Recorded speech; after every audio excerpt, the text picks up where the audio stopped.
Greetings, everyone. It's update time. Got a fair stack of stuff to go through, so let's get right to it. Blu-rays and comic books today on the Multimedia Chronicles.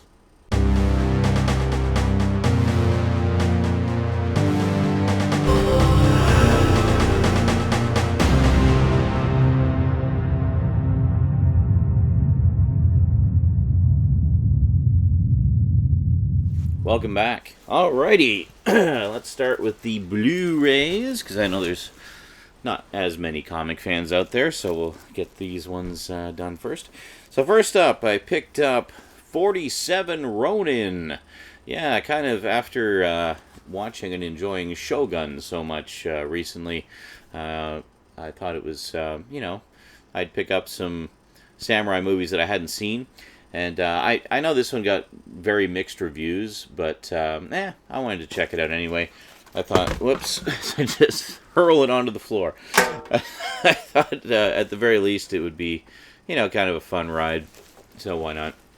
And if I need to wash my soul afterwards, I have a stack of Akira Kurosawa samurai films that I have not yet watched, so I'm good, don't worry, it's okay.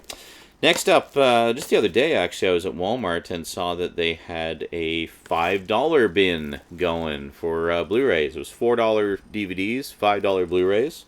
But, Blu-rays just so expensive. Yes, people still say that. I can't believe that people are still saying that, because it really is not. So, what did I get? What did I get from the $5 bin? Well, first up, picked up, I haven't even unwrapped these yet. This is how recent they are. Picked up Equilibrium. Think, the Thinking Man's Matrix movie is kind of how this was originally described to me. Saw this a while back, really enjoyed it, wanted to own it, and put it off until now. So, yeah, pretty cool stuff. It's kind of like, I guess the best way I can describe this is kind of like 1984 meets The Matrix, and stars Christian Bale. And, yeah, it's good.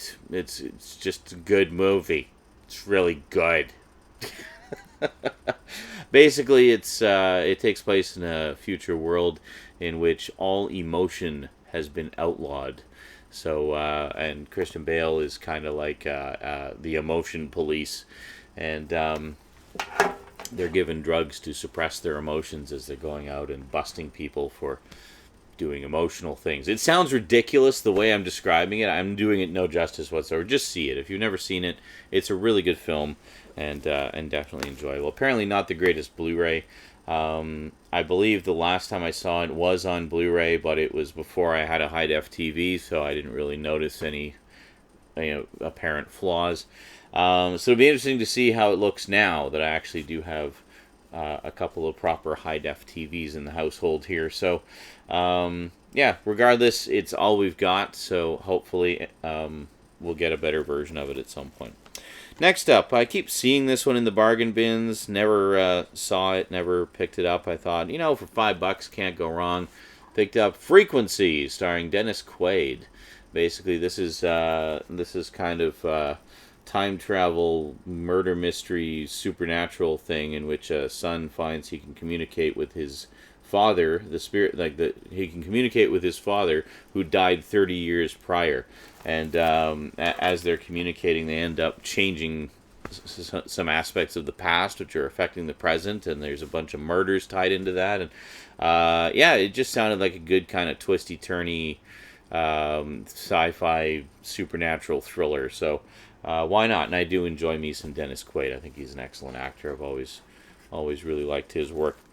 Next up, this one I actually picked up on the recommendation of a coworker who said, dude, you have to see this just for the bathhouse scene. So I'm going to watch for a bathhouse scene.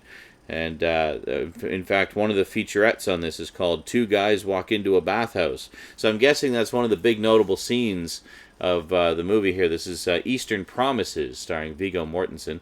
And he said just generally it was just kind of one of those hidden gems, just a really fun action movie. So yeah, I've checked out some of his recommendations before and have not been disappointed. So I look forward to giving this one a look-see. And I do like Viggo Mortensen very much, and I enjoy a good bathhouse scene. Next up, this is one that has kind of permeated the public consciousness for a long time. Just some of the mannerisms of the main character. And I've heard it's just a really great movie, and one that I have just kept overlooking all these years. Saw it in the $5 bin, thought it was high time. I checked it out. We have Billy Bob Thornton's Sling Blade. There you go. And quite a deluxe edition, too. As you can see there, quite a stack of, or is it there? No, it's here. It's quite a stack of extras there. Quite nice. Quite a good deal for $5 there. So this is written by, directed by, and starring Billy Bob Thornton. This is kind of his baby. So yeah, definitely looking forward to checking that one out after so long and see what the big deal is. But yeah, so there you go. That's it for the Blu-rays this week. Just some bargain bin finds. Even 47 Ronin was pretty cheap. I think it was like $6 on Amazon. So can't go wrong there. You know, as I keep saying, the budget's pretty tight right now, so I can't splurge as much as I've been able to in the past.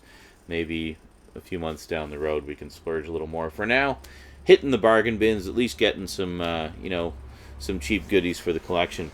Alright, so next up we have comic books. Holy moly, do we have comic books. Where do we want to begin here? We will start with... Alright, so getting up to date on the ones I've been collecting as of late.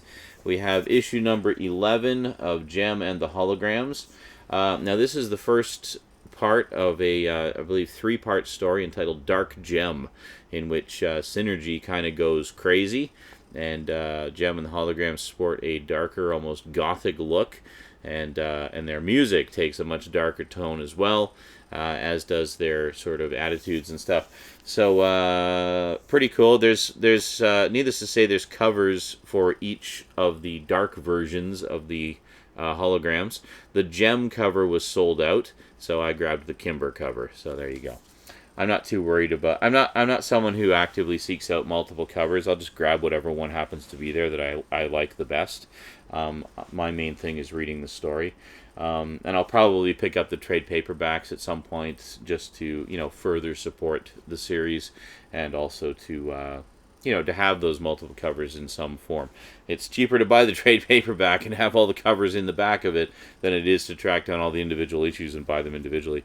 And then next up, I picked up the Gem and the Holograms Valentine's Day special, which actually does tie into the main story. It actually takes place kind of in the middle of the Dark Gem storyline. So there you go. Pretty cool. Next up, this is one that I fell way behind in, and thought it was high time I got caught up. Hold on a second, let me just reorder them here. Oh, you can kind of see them, can't you? Pretend you didn't see what's on my lap here. Hold on, I'm going to put these down here. Alright, so we have Invader Zim, issue number 3. And there we go. And Invader Zim, issue number 4.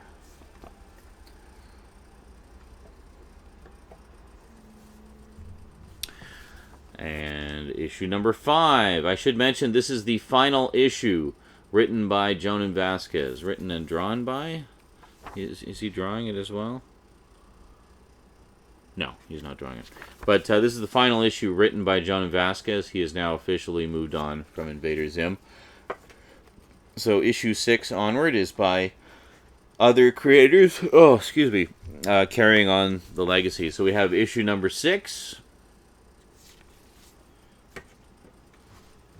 And finally, the most recent one, issue number 7. So there we go. Gotta love some Invader Zim. Yeah, I'm just glad to see that Invader Zim has come back in some form, and we're actually getting a continuation of the story, which is great. And so far, I've still only read the first 2 issues, but I definitely have been enjoying what I've seen thus far. Next up, another one that I'm still not caught up. I just figured I'd at least grab the next couple issues that I needed for my collection to, you know, not fall too much farther behind. Picked up Big Trouble in Little China, number 16. Really love this series a lot. I think they've really done a lot of justice to the movie, for sure. and then issue number 17. If you're wondering where they're at right now, they're up to issue 21, so I actually still have 4 more issues to get to be all caught up, but I will do that one of these days. Next up, last but most certainly not least, a couple weeks ago, oh my goodness, I think it's going to be bedtime after this. I tend to film these really late. I should do them earlier. But anyway, I did a review of the movie and just sort of an overview of the franchise in general a couple weeks ago from Movie Monday. And yeah, I heard about these comics and just kind of sought them out next time I was in the comic store after seeing the movie. Picked up Mad Max Fury Road. Yeah. Now this is pretty cool because the story of the comics is actually laid out by George Miller himself. So once again, all things Mad Max, all the Fury roads lead to George Miller. So that's pretty freaking cool, the fact that he's directly involved with the comics. So this is the first issue, Furiosa, and that leads straight into the 2-part Max storyline. So 2 issues. So we got Mad Max Part 1, or Issue 1, and then Mad Max Part 2, Issue number 2. And there we go. And then there's another one that I need to pick up. It came out a while ago. Where is it here?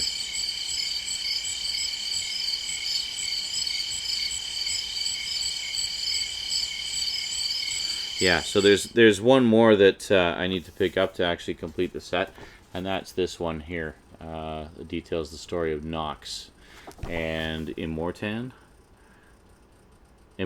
Joe, yeah. So and that one rounds out the collection. For some reason, this one seems to be really hard to find. I did not see it at the comic store. I took a peek online, and it seems to go for stupid sums of money online, so I don't know if it just had a way lower print run than the other 3 or what the story is, but I do believe they're putting out a trade paperback of some kind of all of them, so yeah, we'll see how that goes. In the meantime, at least I got basically issues 1, 2, and 3, so we got the Furiosa issue, the 2 Max issues, and the only thing left is the Nox and Immortan Joe, and we'll be good to go. And that is it. That is it for the updates today. I guess it wasn't too much stuff. Kind of a short update as far as my updates usually go. Yeah, so just some new comics and some easily affordable Blu-rays. Alrighty. Well, I'd like to take a quick moment to thank my Patreon sponsors. Thanks, Patreon sponsors. Especially big thanks to Kimberly Harmon and Kyle Pellegrini, my 2 highest level sponsors. Really appreciate the support, guys. And yeah, so please do consider becoming a sponsor, because it only helps me to do more stuff like this, get more stuff like this, and do these videos way more often. So I really appreciate all you guys who support me on Patreon and through using my Amazon links and everything. So that's awesome. You're helping to make the Multimedia Chronicles bigger, better, faster, stronger all the time. Alrighty, that is it from me to you for now. So until next time, thanks for watching, and sayonara.